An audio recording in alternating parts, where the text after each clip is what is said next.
Hi, John McElroy here from Autoline, talking with Terry Woychowski from John, Caresoft. welcome back. Terry, you've got the BYD Shark. This is the truck that everybody in the industry wants to learn a whole lot more about. Yeah, I couldn't wait to get it. Came into work the other day and saw it was here. I said, oh my goodness, here it is. And I thought I'd give you a call right away. No, Get a chance to take a look at it. Yeah, thanks for calling me. And as we always do, let's just walk through this thing. And since we're right at the front, let's pop the hood, Okay. Start looking there, and we'll go through the rest of the truck.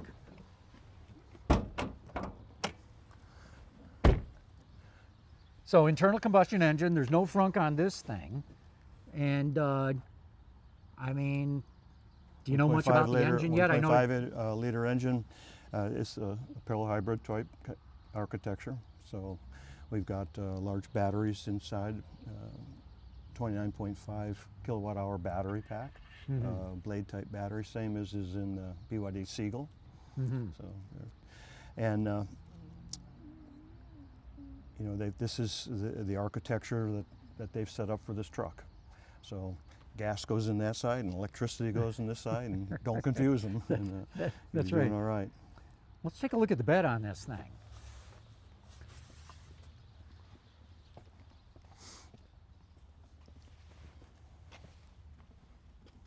So they've got a nice, you just hit the button twice. Hit it 2 times, yep. And it drops down. Yep, they've got these dampers built in the side so that it helps arrest the opening, because it's a very heavy tailgate. Yeah, no kidding. That is heavy. But this is weird, having dampers.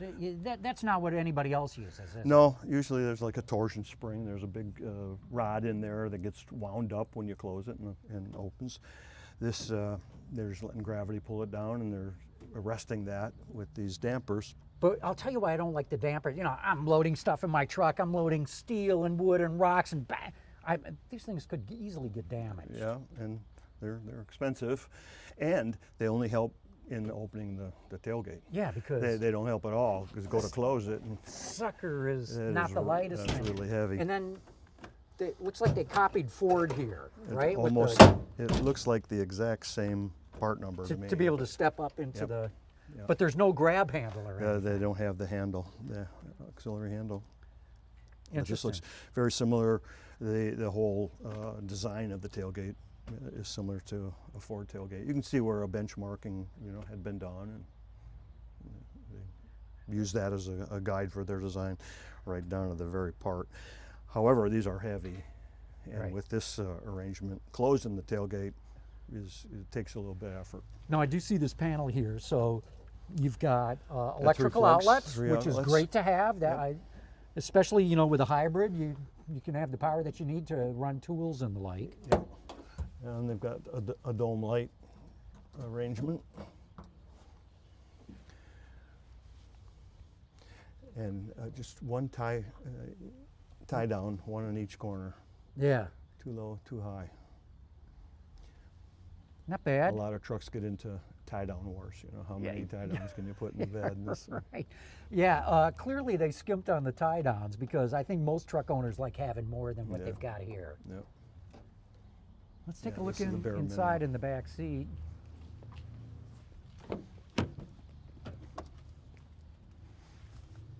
Can you flip this up? To flip that up, you have to pull this latch down, pull that lever down, and then the back will go up. Now this is weird. So they've got these straps. In place, you could take this strap and around one of the posts of the headrest. The headrest. That's weird. I've never seen anything like that. That just seems a little Mickey Mouse to me. That's pretty old design right there. And what's under here? Well, here we have some of the power electronics. You see some of the inverters here. Oh yeah. And some of the battery. Some of the other electronics Terry, I mean, here. you tell me this just seems real flimsy, and it's all Velcro, or this doesn't seem well done to me. Highly unfinished. You can just see where they actually stapled little strips of hook and loop Velcro to these things. They just pulled in. You got a little heat transfer areas here, but very unfinished. Very just out of character, and really detracts from the usage back here, because a lot of times you want to put tools back here, you want to put sporting equipment back here, you want the dogs to hop up here, and this make it pretty rough. Let's look at the front.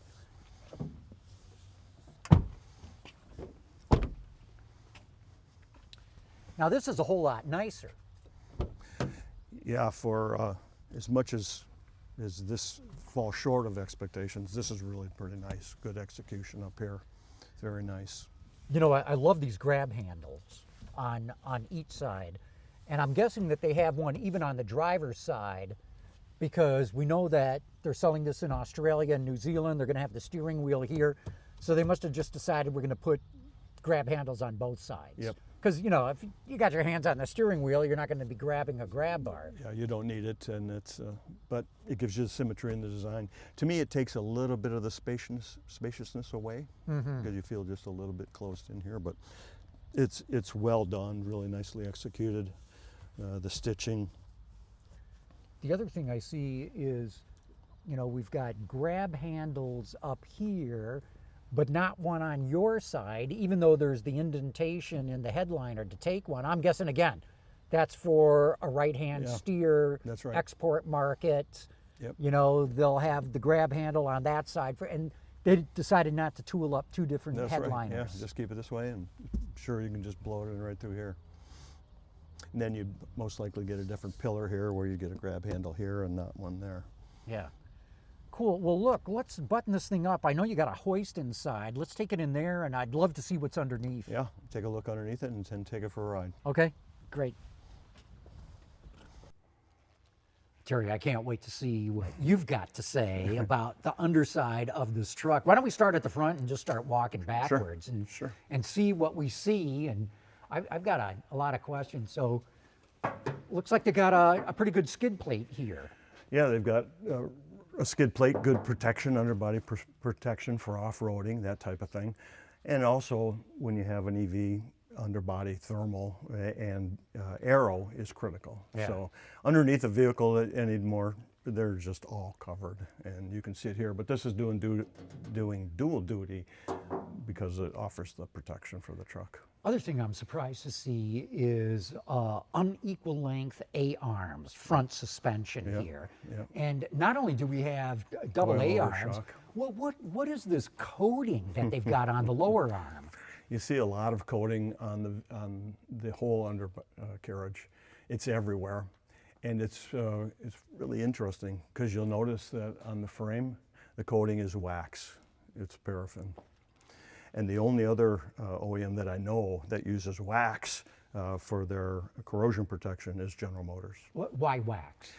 Well, I actually used to be a frame DRE at GM, and it was unique to us that we did that. But its origin was the fact that when the studies that we did and the work that we did showed that structurally, and for a truck, the frame is the structure. It's your backbone, and it has to be strong. The only time that you would get a structural failure from corrosion, it was never from outside in. Truck frames don't rot from the outside in. It's from the inside out. And so what you really want to make sure is that you can protect the inside of that frame extremely well from a corrosion perspective. And there wasn't really any more of an effective way of doing it than kind of dragging that frame through molten wax. So it would coat every crack, every crevice, every hole, you know, throughout. So clearly BYD benchmark GM truck on at You least can the see frame. where they benchmarked various truck manufacturers in this, bits and pieces here and there, but definitely the underbody, you can see where they benchmark General Motors from that perspective. Yeah, and the other thing that amazes me about this PHEV layout is it's front drive with the internal combustion engine, rear drive with the electric one. Yeah, so there's no drive shaft, or which, you know, we'll get to the battery in a minute here why. But that's a highly unusual layout that I don't think I've ever seen on a pickup before. Yeah, we're just got this vehicle, so we have yet to start to take it apart and get all the parts laid out and understand it fully. But as you mentioned, there is no prop shaft. There's no getting power from up here or back there, other than through those wires. So, Yeah, the electric motor. this other big flat piece? That's the battery. Those are the blade batteries from BYD. 29.5 kilowatt hours. So very similar to the BYD Seagull from a size perspective. Right. And you know, it's given them they're advertising like 60 miles of EV range, and then as the hybrid solution here, over 500 miles range. Yeah, hey, interesting they went with 60 miles because, as you probably know, for example, with the California ZEV mandate for your PHEV to qualify to get ZEV credits, it's got to have something like 50 or 60 miles of range. Yeah, and this being the expense driver, you want to keep that battery cost as contained as you can. Yeah, and that's which means a smaller battery is you can get away with. And that lends itself to the hybrid technology architecture here. And very interesting, this exhaust system, which sits outside the frame rails, never seen which it again I before. understand because you know you got this battery in the way, but it's weird. You know, you see heat shields and then you see some sort of coating. And what do you think the coating's about? I think there's some strategic blackout coating here so that you can't see the pipe from outside. If you're looking back, you know, toward the front of the tire into the wheel well, you'd see this piece of exhaust right there. So they, you know, aesthetically, they kind of camouflaged that out. But kind of an expensive way to go and do that for sure. Yeah, no kidding about that. And then again, we see AA arm rear suspension. I can't believe that on a pickup truck. Yeah, that's one of the first wows when you get under here is, oh my goodness, look at this suspension. You know, these AA arms down here, and they're huge. And you can see that they've got some kind of rhino-liner corrosion protection sprayed all over back here, just as much as in the front. And wait a minute, it's like two lower control arms. It is, it's double. Two totally separate ones. Yep. I mean, that's great from a heavy duty standpoint, but it's, I've never seen a rear suspension design like, look, I'm no suspension design expert, right? But I've never seen that before. Well, we'll go for a ride. Yeah. You'll see the effect of that. Cool. And here we got the electric motor. Yep. And the shafts going to the wheels. Cool stuff, thanks. You can see again, thermal protection, noise protection, trying to isolate that. Good, well. Have several jacking points on the Which is frame. weird. it I mean, appears. why so many jacking points? And why two so close together? I don't know, John. That's a head scratcher. Yeah. I figured out. I wonder, would there be any manufacturing reason to have that? Not with a solution like that. Yeah. You know, Interesting. no way. Well, let's get this But the down frame off it's die straight.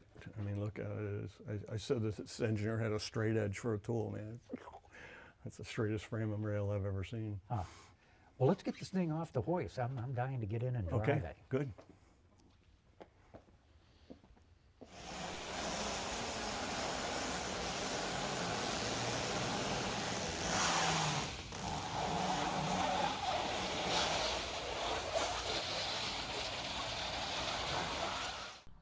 So, very different way of starting this. They've got a button right behind the gear shift lever, this sort of copper-coated or colored thing. That's the go button. And then now we're up and running.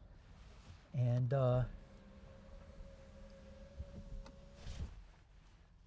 so nice layout, nice graphics. I see that we've got hill descent control, which is pretty nice to have. We've got a button to set EV or hybrid electric. Looks like we've got a button that will lower the tailgate. And we've got heated seats and volume controls and what's... As well as a bunch of switches, similar switches in the spokes on the wheel. That's right. So we've got cruise control like you'd expect and volume and channels for the audio system, which Nice tactiles on them. They feel good. oh, they do. Nice The little roller, clicking the sounds roller, and yeah. right. Let's get this thing going because That's all you do right there. The shifter's right there. For your safety, please switch to low beam. For your safety, please fasten the seat belt. They even nag at us in English. Thank you. Right.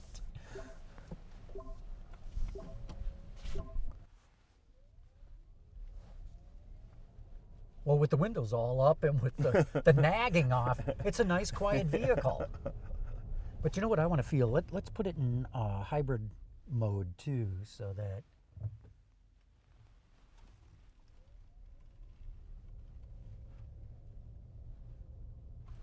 I can't tell exactly if the engine is on. No, it's not. Other way around.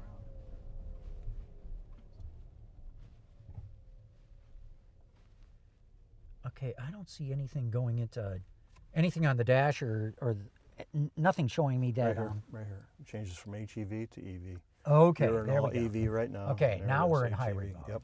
Got it.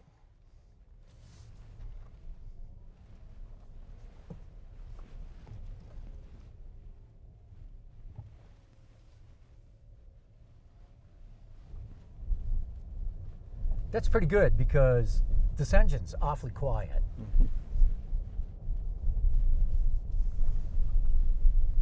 And it feels like a rugged body-on-frame truck. You know, you get what I call that jiggling of that you get with body-on-frame. Yeah, this is demonstrating what referred to as memory shake. Once you hit a bump, you can feel it'll continue to oscillate for a couple of cycles. But truckers seem to like that feel, right? Well, you work pretty hard to minimize it, I'll tell you. Yeah. But you can't get rid of it entirely, can you, with body on frame? And, you know, a lot depends on the actually on the frame, because that starts the whole thing. And if you don't have the right structural integrity of the frame, it's almost impossible to tune the suspension to make it, you know, extremely good riding. But with a good frame, good structure, then of course the ride handling guys can do magic and try to smoothen out the vehicle. Yeah. I want to get to where we can do some acceleration runs here with no traffic around and see what it's like. Here. And I know we've got different drive modes to test out here too, so can't wait to get into that. But see, every one of those freeze cracks you hit, you feel boom, boom, boom, Yeah, boom, boom. that's right.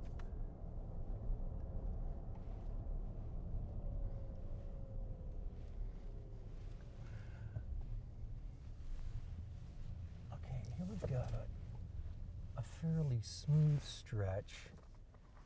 Well, actually not. This pavement looks pretty bumpy. Let me come back the other way. We're not going to run into Bread truck. too much jarring.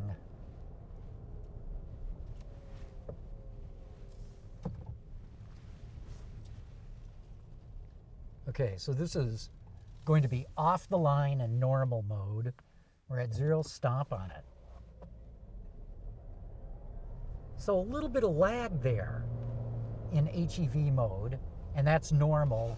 Let's go back and just do pure electric and see what it's like off the line, because I was kind of surprised to see, you know, it's like I stomped on it and nothing happened for a fraction of a second. This also has a sport mode.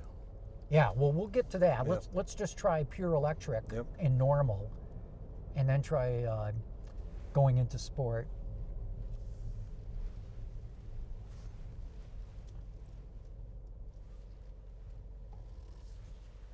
Okay, full stop in EV mode. Stomp on it.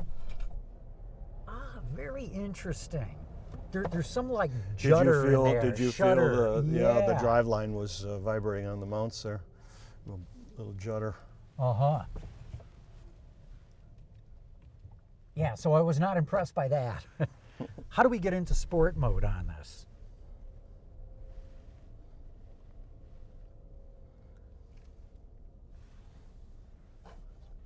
I wonder if that's in the screen. It looks like you were in sport mode.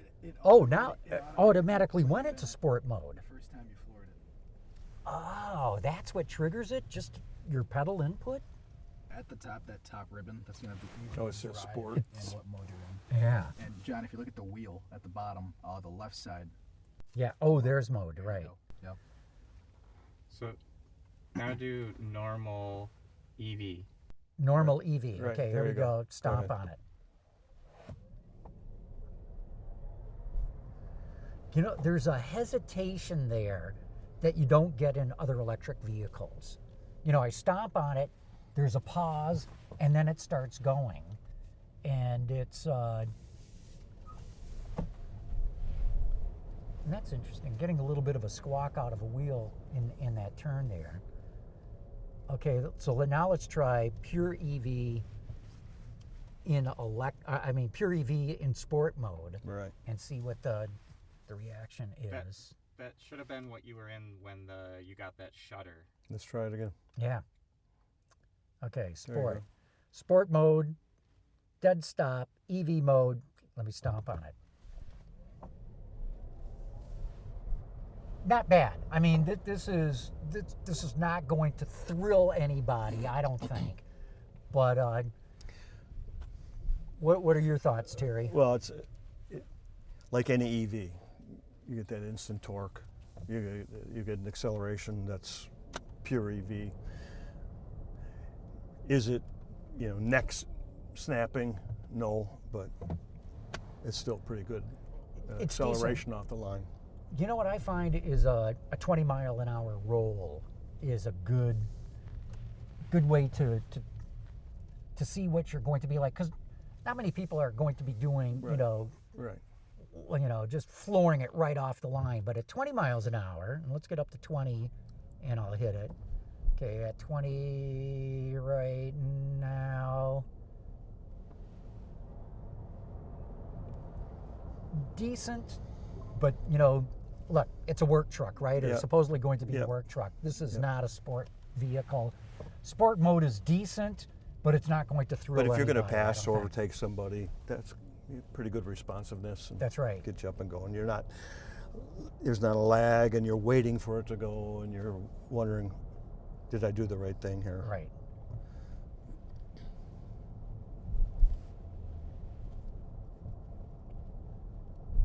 But I'm absorbing more of looking at the interior.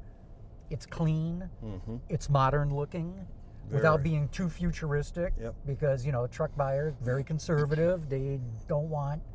I don't think the ones who are buying trucks today don't want something Yeah. super flashy. This screen rotates. Here we go. See, that is slick. That is really slick. And I'll tell you why I like this, especially, Nav. if the nav ever comes up. That's interesting. Why would they have mapped the U.S.? Well, you would just think that this would have something. Yeah, I guess they're going to have to get a map for that. But where I was going with it, when you're in landscape mode, oftentimes it's hard to see what's coming up on a map on nav. Whereas if you go into portrait mode, like we've got can it here anticipate, now, see. you get a much better idea of what's Yep. coming up on the map. Yep.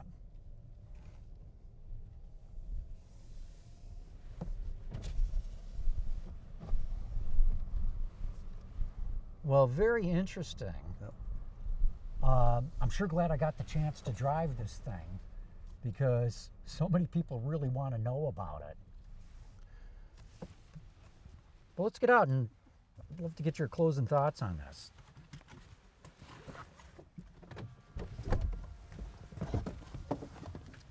So, Terry, what are your thoughts? I mean, you were so involved with trucks at General Motors, such a massive part of your career. What do you make of this one? Well, it's a good beginning for a truck. The interior, from the driver, the cockpit, it's very nicely laid out and aesthetically done really well. As you said, a modern appearance to it, and functionality is there. The tactiles are there. Really good execution. That screen that we were looking at and that we could rotate, it also goes to a split screen. It'll go to Android, go to CarPlay. The features that they're bringing in are really setting a high bar. And I don't think anybody else has got a plug-in hybrid truck at this point. No, this is probably Certainly not in the U.S. Right. market. Right. So I don't know if this truck will ever get here unless they build it here. I know they're talking about building it in Mexico, but we'll see. I don't think it's going to get into the U.S. market unless they build it in the U.S. And with the last election results, who knows Yeah, what's who going knows to is happen exactly in the right. future here. But you know, again, from the market that it has, it's pretty good. From a truck perspective, I don't like the ride quality so much. Interesting. I would want that tuned differently. If Softened out some? Softened out, a little more damping into it, and performance-wise, I think it performs real well. Yeah. NVH, it's quiet. Yeah. It's that's really nice. So Interesting what you're saying about the ride, because with AA arms, independent suspension all the way through, you'd think that it would ride better. Well, I think, to be fair, with a truck, the balance is this: it's how does it ride at curb and how does it ride fully laden. And with a light duty truck, typically we bias that ride quality towards empty, towards curb. And then when you're fully loaded, you want to make sure it still rides okay, but when you compromise, you're always going to sway towards the curb. Now in 25 series, 35 series heavy duty trucks, it's the opposite. Their sole purpose is to haul stuff, tools, material, toys, whatever it be. And so typically its ride qualities are biased more towards fully laden. Just don't let it fall apart at curb and be really bone jarring. Yeah. So I'm not sure how they set this up. We'd have to get it, and look at it at GVW. We'd want to pull a trailer with it and say, is this the compromise that they came up with? And it was the most optimal compromise. I don't know. You'd have to do a lot more evaluation than what we can do here. Yeah. But empty, just driving around on these roads, I go, there's too much going on here. Yeah. I think that should be settled down a bit. Well, I'm so impressed by BYD. This company is growing by leaps and bounds, and the fact that it's getting into the pickup segment says a lot about their ambition of where they want to take this company. Yeah, absolutely. And you can pick at this, the rear compartment, the rear seat and that kind of stuff. Just watch and see what happens here. Right. And, Yeah, I mean, this is their first effort. I'm That's sure right. they're going to take it from there. Yeah, I think they went very fast and as cost conscious as they could be. And look, all we did was a brief walk around, a very brief drive. I know you guys are going to tear this down. I know you're going to learn a lot more. I hope you invite us back when you learn more. Well, we'll pull the parts out and we'll bring it out and show you how it all comes together. Cool. Terry, thanks again. John, always it was a appreciate pleasure. it. You bet.